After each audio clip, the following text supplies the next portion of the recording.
ગોંડલમાં સંમેલનનું કારણ એવું કે જયરાજસિંહ વાર કહીશ કે તમારું ઘર, તમારું ગામ, તમારું ઠેકાણું, તમારો ટાઈમ અને મારી ગાડી, તો અમે એની ચેલેન્જ આપવા આવ્યો છું કે તારું ગામ, તારો ટાઈમ અને તારું ઘર રાજુ સોલંકી અહીં આવ્યો છે પાણી પીવા એના ગામનું. એમ કહી છે કે મારો દીકરો સેવાભાવી છે અને હું પૂર્વ ધારાસભ્ય છું. તો ભાઈ તમે પૂર્વ ધારાસભ્યો સેવાભાવી માણા હોય તો તમારે બોડીગાર્ડ રાખવાની જરૂર શું છે? ગોંડલની બજારમાં એકલા રખડો, બે બાપ દીકરો, તો ખબર પડે તમે કેવા સેવાભાવી છો ને કેવી તમારી લોકચાહના છે. હા, હું જાહેર જીવનનો માણસ છું.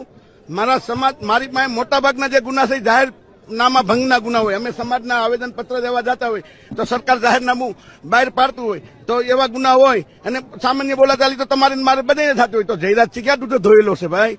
એને પોલીસ ઉપર ફાયરિંગ કર્યું છે, એને એની ઉપર 200-300 ના કેસ ચાલે છે. હાલ ઈ અપીલ ઉપર છે, સુપ્રીમ કોર્ટે એને અપીલ જામીન પર છોડ્યો છે. તો તું 300 નો આરોપી છો ભાઈ? તું ક્યાં દૂધો ધોયેલો છું?